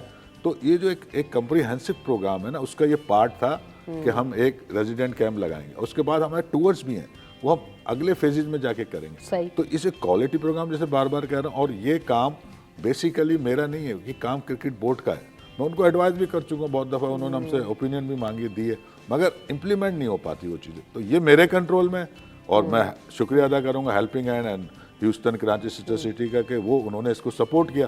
اور اس کے علاوہ جو باقی لوگ ہمیں سپورٹ کر رہے ہیں, جس میں سٹی ایسوسیشن, شاب اینڈ کمپنی ہے, وہ سارا ہمیں سپورٹ کر رہے ہیں. اور بھی ہم لوگوں کو آن بورڈ لانا چاہتے ہیں, بلکہ میں تو سندھ گورنمنٹ سے بھی کہوں گا کہ ہمیں سپورٹ کریں اور اس پروگرام کا حصہ بنے ہمارے ساتھ. تو جو اینڈ رزلٹ آئے گا ظاہر ہے اس سے کراچی کو, سندھ کو اور پاکستان کو فائدہ. اور بچے جو شامل ہونا چاہتے ہیں, جو ابھی لوگ دیکھیں گے انہیں پتہ چلے گا, تو وہ کیسے شامل ہو سکتے ہیں؟ دیکھیں وہ چاہیں تو مجھ سے کانٹیکٹ کر لیں, میں نمبر بھی دے سکتا ہوں, آپ چاہے تو نمبر بتا بھی دیں. ضرور بتا دیجیے جلال صاحب. میرا ابھی نمبر ہے یہاں پاکستان میں, وہ ہے 0300 2188 246. ایک دفعہ ریپیٹ کر دیتا ہوں, 0300 2188 246. آپ مجھے کانٹیکٹ کر سکتے ہیں, مگر یہ پروگرام انڈر 15 کا ہے. اسی ایج میں آپ رکھیں, 2010 یا 9 کے اندر جو بچے پیدا ہوں ان سے ریلیٹڈ ہے, ٹھیک ہے نا.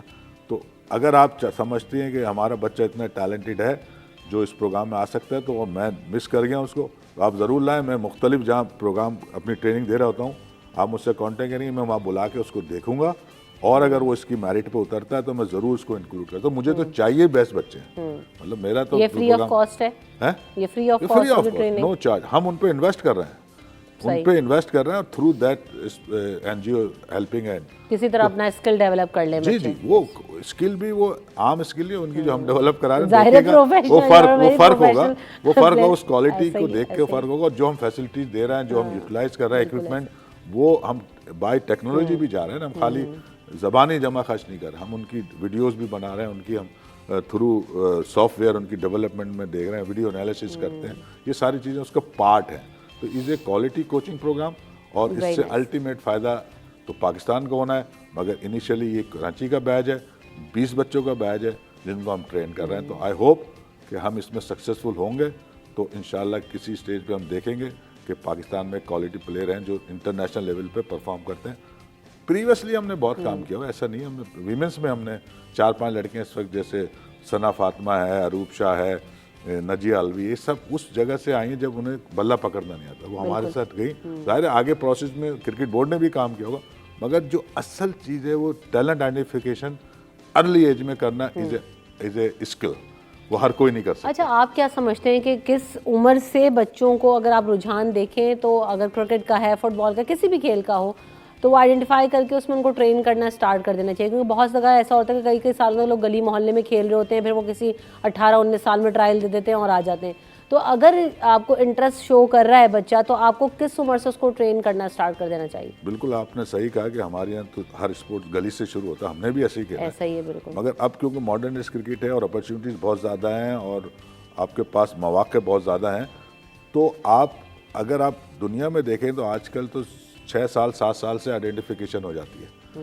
ہمارے یہاں تھوڑا سا ٹرینڈ ڈفرینٹ ہے, ہم تھوڑا اور لیٹ جا کے کرتے ہیں اور ہم کرتے ہیں اسکل پہ. مگر دنیا میں پہلے کیا ہو رہا ہے کہ وہ فزیکلی ان کو اسٹرانگ کرتے ہیں, اسکل پہ بعد میں آتے ہیں. ہمارے یہاں کیا ہو رہا ہے, ہم اسکل پہلے دیکھ لیتے ہیں کہ اس میں ٹیلنٹ ہے, پھر ہم اس کی فزیکل سائڈ کو دیکھتے ہیں, جو کہ اب دنیا میں ڈفرینٹ ہے. تو ہم نے بھی یہی کیا ہے کہ ہم نے لیا تو اسکل پہ ہی ہے, مگر ساتھ ساتھ ہم نے ان کے جو فرسٹ فیز میں ہے فوکس آن فزیکل ٹریننگ, ہم اسپیشلائز جو ٹرینڈ ایتھلیٹ ہیں ان کے تھرو ہم کوچنگ سینٹر میں ٹریننگ کراتے ہیں فزیکل سائڈ کی, اور اسکل کے تو ہم خود ایکسپرٹ ہیں تو ہم خود ان کی اسکل کی کرتے ہیں. تو جو آپ کا سوال تھا, تو اب آج کل 7-8 سال 9 سال کے اندر اندر ہمیں آئیڈینٹیفیکیشن کر لینی چاہیے اور ان کی ڈیولپمنٹ شروع ہو جائے. وہ ایک سسٹمیٹک ڈیولپمنٹ ہوتی ہے. نارملی اصولاً پہلے فزیکل سائڈ کی امپرومنٹ ہونی چاہیے, دین ہم اسکل پہ آئیں. اگر ٹیلنٹ نظر آ گیا تو آپ آئیڈینٹیفائی کرنا ایک آرٹ ہے, وہ آپ کو آنا چاہیے. اور ایج آپ نے جو کہی ہے اب 7-8 سال کے اندر آئیڈینٹیفائی ہو جانا چاہیے. بالکل ایسے. اب وہی والی بات ہے نا, لوگوں کو پتہ بھی نہیں چل رہا ہوتا ہے کہ آپ نے کرنا کیا ہے اور کن لوگوں کے پاس جانا ہے یا آپ کس طرح سے کر سکتے ہیں. تو چلیں یہ بھی ایک موقع ملا لوگوں کو, اس سے بھی اویئرنیس ملے گی اور بہت بہتری نظر آئے گی. آپ کیا سمجھتے ہیں, جیسے بھی آپ نے اسٹارٹنگ میں ہم نے ایک چیز ڈسکس کی تھی کہ کمرشلائز کرنا بہت ساری چیزوں کو بہت زیادہ ضروری ہوتا ہے. جیسے ہماری اوور آل جو کرکٹ ہے وہ بہت زیادہ فینسی ہو گئی ہے, کمرشلائز ہو گئی, کارپوریٹ ہو گئی ہے. لیکن ہم جب نچلے طبقے پہ جاتے ہیں, چاہے وہ ہمارے ڈومیسٹک ہوں یا ہماری جو اب تو خیر لیگز وغیرہ بھی بہت اچھی ہو گئی ہیں, یا نیشنل کب ہم جس طرح سے دیکھ رہے تھے, اس میں وہ انٹرسٹ نظر نہیں آ رہا ہوتا لوگوں کا, یا اس کی برانڈنگ یا اس کو کمرشلائز کرنے میں. اگر ان چیزوں کے اوپر بھی فوکس کیا جائے, کام کیا جائے, تو آپ سمجھتے ہیں کہ اس سے بھی بہت زیادہ جو ہے نا لوگوں کو انٹرسٹ ڈیولپ ہوتا ہے کہ ہاں یار مجھے یہ کرنا چاہیے.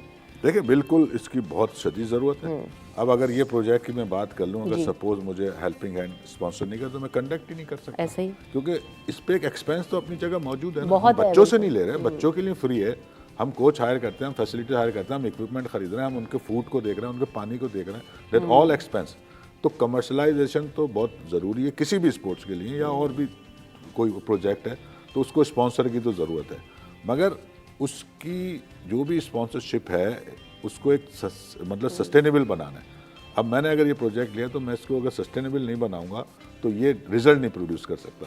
تو اس لیے جو آپ نے بات کی کمرشلزم ہے, مگر اس کی یوٹیلائزیشن صحیح ہونی چاہیے. اور جب آپ کرکٹ کا تو یہ ہے نا کہ جو ہم ارلی ایج سے بورڈ بھی کر رہا ہے, 13 کی بھی کر رہا ہے, 16 کی بھی کرکٹ, مگر اس کا آبجیکٹو پہلے سامنے رکھیں اور اس کے مطابق اس پروگرام کو رن کریں. جسٹ فار فارمیلٹی نہیں کہ ہم نے اندر 13 بھی کر دیا, ہم نے 16 بھی کر دیا, بالکل اس کا فالو اپ بھی نہیں ہے اور رزلٹ بھی کوئی نہیں ہے. تو میں یہی کہوں گا, جو آپ کی بات کو سیکنڈ کروں گا, کہ sponsorship is a very important part of کسی بھی پروجیکٹ کا. پاکستان کرکٹ بورڈ کیا کر رہا ہے, جو آپ نے کہا کہ جی جیسے ہمارے نیشنل ٹورنامنٹ میں کوئی انٹرسٹ نہیں ہوتا, اس کی وجہ ہے کہ وہ صرف فوکس ہی اس پہ کر رہے ہیں جو بڑی کرکٹ ہے, یا پاکستان کرکٹ یا لیگ ہے. مگر ہمارے ڈومیسٹک کرکٹ میں بہت پوٹینشیل ہے اور وہ جونیئر لیول پہ بھی پوٹینشیل ہے. تو انشاءاللہ وہ ہم کر سکتے ہیں, بہت پوٹینشیل ہے اور نظر آ رہا ہے. اور یہ بھی بہت اچھی بات ہے, جیسے جلال صاحب کام کر رہے ہیں, فارمر کرکٹرز آتے ہیں, بہت سارے مواقع باہر ملک میں بھی ہوتے ہیں ان لوگوں کے پاس, لیکن وہ اپنے ملک کو سرو کرنا چاہتے ہیں اور انڈیپینڈنٹ لی بھی بہت ساری چیزیں کر رہے ہوتے ہیں. تو اگر آپ لوگ بھی اپنے بچوں کو اس کا پارٹ بنانا چاہیں تو بالکل آپ کو ساری انفارمیشن دے دی ہے. تھینک یو سو مچ جلال الدین صاحب, آپ آئے, آپ نے وقت دیا, and a very good job you are doing, very good luck to you. میں یہاں پر بریک لوں گی, بریک کے بعد حاضر ہوں گے اپنے اگلے سیگمنٹ میں.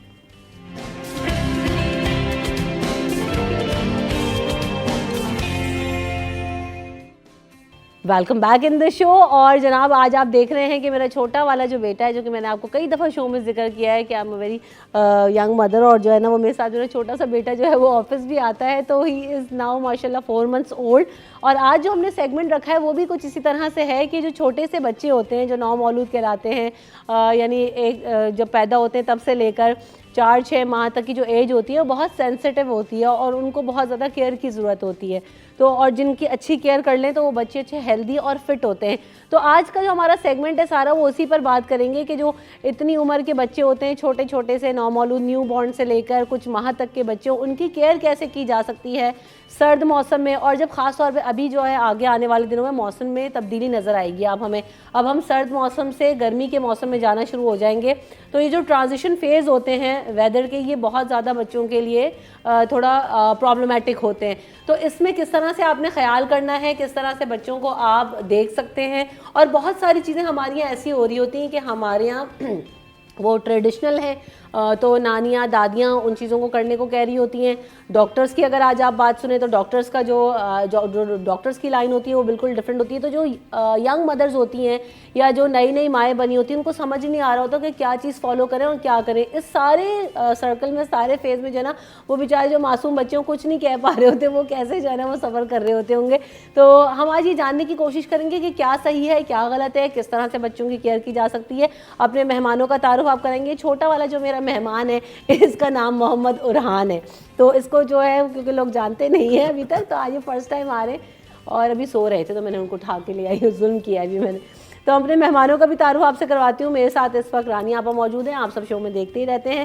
ویلکم ٹو دا شو رانی آپا, السلام علیکم, کیسی ہیں آپ؟ وعلیکم السلام, بالکل الحمدللہ. آپ لوگ سب اس سے پیچھے تو ملتے ہیں, آج جو ہے نا وہ آپ سے لائیو بھی مل رہی ہے. صحیح ہے. اچھا, ساتھ ساتھ ہمارے ساتھ جو ہے وہ ڈاکٹر ابراہیم یوسف صاحب بھی موجود ہیں.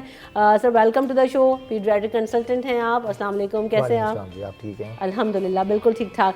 ساتھ ساتھ ویلکم کریں گے ڈاکٹر مبینہ کو بھی. آپ بھی ویل نون چائلڈ اسپیشلسٹ ہیں اور ہوم فاؤنڈیشن کے ساتھ بھی جو ہے وہ منسلک ہیں.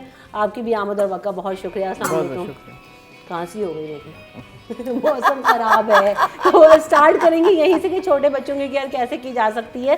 تو ڈاکٹر مبینہ, سب سے پہلے بیسک سوال, کیونکہ اب یہ جو نئی امائیں بن رہی ہوتی ہیں اس میں جی ڈاکٹر کے پاس آپ جائیں تو ڈاکٹرز کو کچھ اور طریقے بتاتے ہیں اور گھر والے کچھ اور طریقے بتاتے ہیں.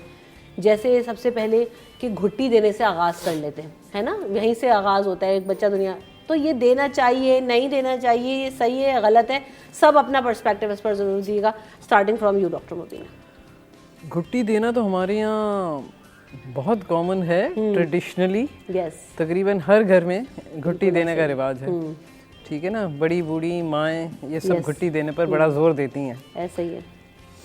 ایز اے ڈاکٹر اور ایلوپیتھک اس پہ گھٹی دینے کا کوئی کانسیپٹ نہیں ہے. جی, ان لوگوں کا کانسیپٹ یہ ہوتا ہے کہ اگر آپ گھٹی دیں گے تو وہ جو ہے وہ اندر سے ساری چیزیں جو ہے وہ جو گند ہے وہ نکل جائے گا اور بچہ جو ہے وہ صحیح ہو جائے گا. اسپیشلی کولک وغیرہ میں یا اگر کانسٹیپیشن میں ہوتا ہے, یہ لوگ گھٹی کی بہت بات کرتے ہیں. لیکن ہم لوگ گھٹی پر بالکل بھی نہیں جاتے ہیں, اور بلکہ ہم اس کو بڑا ڈسکریج کرتے ہیں. اس کی وجہ کیا ہے؟ کیونکہ ہم لوگوں کو نا سب کیٹیگوریکلی ہی آج یہ چیزیں پوچھنا ہے تاکہ لوگوں کو ذرا مائنڈ کلیئر ہو کہ کیا کر سکتے ہیں اور کیا نہیں. وجہ کیا ہے اس کے پیچھے؟ وجہ یہ ہے کہ اس کے سائیڈ ایفیکٹس بہت سارے ہوتے ہیں. صحیح, ٹھیک ہے نا, آپ کے ڈائجسٹو سسٹم کو جو ہے یہ افیکٹ کرتا ہے. ڈائجسٹو سسٹم جو ہے وہ اتنا سا بچہ ہوتا ہے, نیو بورن ہوتا ہے, ایون اف دس ایج کے بچے کو گھٹی دینے کا جواز ہی نہیں ہوتا ہے, because the digestive system gets affected. ٹھیک ہے, تو ہم لوگ اس کو نہیں دیتے. صحیح. سو doctor Ebrahim, what is your سے آن دس؟ دیکھیں, سم ٹائمس یہ چیزیں جو ہے نا کبھی کبھی بہت ہی زیادہ سائڈ افیکٹس کا شکار بنا دیتی ہیں, اور اس میں وی ڈونٹ نو کہ سائڈ افیکٹس کیا ہوتے ہیں. جیسے ہمارے سسٹم میں کبھی کبھی بچہ کبھی انٹسٹائنل والولیشن ہو جاتی ہے, انٹسٹائن گھما دیتی ہے. ساتھ میں کبھی کبھی یہ گھٹی کے ساتھ ساتھ واورین دیتے ہیں, واورین کالک پین کے لیے, اور دیتے ہیں جب بہت زیادہ کالک ہوتا ہے نا, اٹس جسٹ لائک مورفین. اب کئی دفعہ ایسی چیزیں ہوتی ہیں جس سے بچہ بہت ڈیپ سلیپ میں چلا جاتا ہے. اب گھٹی سے کئی دفعہ بہت زیادہ سیویئر ڈائریا ہو جاتا ہے, انٹسٹائنل انٹرسیپشن ہونے کے چانسز ہیں, والوولس ہونے کے چانسز ہیں. تو ایسی بہت ساری چیزیں جو آپ کو اندر پتہ ہی نہیں ہوتی کہ سڈنلی کیا افیکٹ کریں گی, اور سڈنلی اگر افیکٹ کر جائے پھر آپ اس کے لیے خوار ہوتے رہیں. اب کئی دفعہ ہم کہتے ہیں کہ کچھ چیزیں ایسی ہیں جیسے ہنی ہے, ہنی سنت ہے, بٹ نیو بورنس میں ہم کہتے ہیں 1 سال سے پہلے آپ کو نہیں دیں گے, کیونکہ اس میں جو سائیڈ افیکٹس ہیں کئی دفعہ بوٹیلیم ٹاکسن کر دیتا ہے, صحیح, کئی دفعہ دوسرے ریئیکشنز کرا دیتا ہے. تو وی ڈونٹ نو, تو don't try it before 6 months. کوئی بھی ایسی چیز ہے جو آپ کے سائنٹیفک طور پہ انڈائگنوسلی کبھی ڈائگنوز نہیں ہوئی ہو کہ بھائی اس کو دینا نہیں ہے, صحیح, تو why you have to go for it. ٹھیک. ہوم ریمیڈیز آف کورس کئی دفعہ it's very good, but sometimes it's get worse, اور جب ورس ہوتی ہیں تو وہ آپ کی بہت ساری چیزیں خراب کر دیتی ہیں. صحیح. جیسے کہ لوگ کہتے ہیں کہ چھوٹے بچے کو انڈا پھینٹ کے کھلا دیا, دودھ میں ملا دو. اتنے سیویئر ڈائریا کے ساتھ آ رہے ہوتے ہیں. ایز اے نیونیٹالوجسٹ روز میں ایسے چیزیں دیکھ رہا ہوتا ہوں, سانسیں ہیں, مائیں ہیں, بھائی یہ کھلا دو, اس کا وزن بڑھ جائے. وزن بڑھتا نہیں ہے, الٹا جو ہے سیویئر قسم کا کولک, ڈائریا اور بہت سارے مسائل کے ساتھ, ایسی بہت ساری چیزوں کے ساتھ ہمارے ساتھ پریزنٹ ہو رہا ہوتا ہے. صحیح. اچھا, اس میں یہ جو بات بھی ڈاکٹر صاحب بھی کر رہے ہیں نانی آپا, اس میں نانیوں دادیوں کا یہ سے ہوتا ہے یا یہ کانسیپٹ ہوتا ہے کہ یار ہم تو اتنے سالوں سے برسا برس ہم نے اتنے بچے پال کے بڑے کر دیے اور یہ ہم نے تو مسائل نہیں دیکھے, تو you can also do it. تو اب آپ کی کیا رائے ہے اس پر؟ بالکل, سب سے پہلے تو آپ کو یہ سمجھنا ہے کہ گھٹی ہے کیا. دیکھیے, گھٹی ہماری عہد نبوت سے, رسول اکرم صلی اللہ علیہ وسلم کے دور سے گھٹی کا رواج پیدا ہوا. گھٹی دراصل وہ ایک غذا ہے جو بچہ جب دنیا میں آتا ہے تو پیدا ہونے کے بعد جو سب سے پہلے اس کے جسم و جان کا حصہ بنے وہ غذا. اور چونکہ رسول اکرم صلی اللہ علیہ وسلم کے دور میں عہد رسالت میں جب بچے پیدا ہونے شروع ہوئے تو نبی پاک صلی اللہ علیہ وسلم کا لعاب دہن, بچوں کے منہ میں جانا, ایک بہت ہی متبرک چیز تھی اور ہے اور ہمیشہ رہے گی. تو اس سنت کو اپناتے ہوئے نبی کریم صلی اللہ علیہ وسلم اپنے منہ میں کھجور کا ایک تھوڑا سا ٹکڑا لے کر اسے چبا کر باریک کر کے اور اپنے لعاب دہن کے ساتھ مکس کر کے بچے کے منہ میں دیتے تھے, اور اس سے ہمارا جو سنت کا عمل ہے وہ پورا ہو جاتا ہے. آج تک ہم اسے دہرانے کی کوشش کرتے رہے. لیکن ہوتا یہ ہے کہ ڈاکٹرز بالکل خلاف ہیں اور بالکل صحیح خلاف ہیں, میں بھی اس کے اگینسٹ ہوں کہ جب وہ پرائیویٹلی جب گھٹیاں بننے لگیں یا کچھ لوگوں نے خود اپنے گھروں میں دادیاں, مائیں, نانیاں وہ جو بنا کر دیتی تھی, اس میں کانسیپٹ یہ کہ بچے کو پہلی غذا ایسی دے دو جس سے اس میں طاقت آ جائے, دماغ تیز ہو جائے. اور گھٹی بنتی ہے بادام, پستے, اجوائن اور سونف اور اس کے ساتھ ساتھ جائفل. جیسا کہ ڈاکٹر صاحب نے کہا کہ کچھ بچے بہت ڈیپ سلیپ میں چلے جاتے ہیں, اور نیو بورن بیبی جو ماں کے پیٹ سے بچہ پیدا ہوا, آپ کو پتہ ہے ایک کارڈ کے ساتھ وہ بچہ پیدا ہوتا ہے, اور اس کارڈ کے ذریعے اللہ تعالیٰ بچے کے لیے ماں کے پیٹ میں خوراک پہنچاتا رہتا ہے ماں کے ذریعے. اب ماں کے پیٹ میں پانی ہے جس میں سے بچہ وہ سوئنگ کرتا رہتا ہے ادھر ادھر اور کچھ نہیں.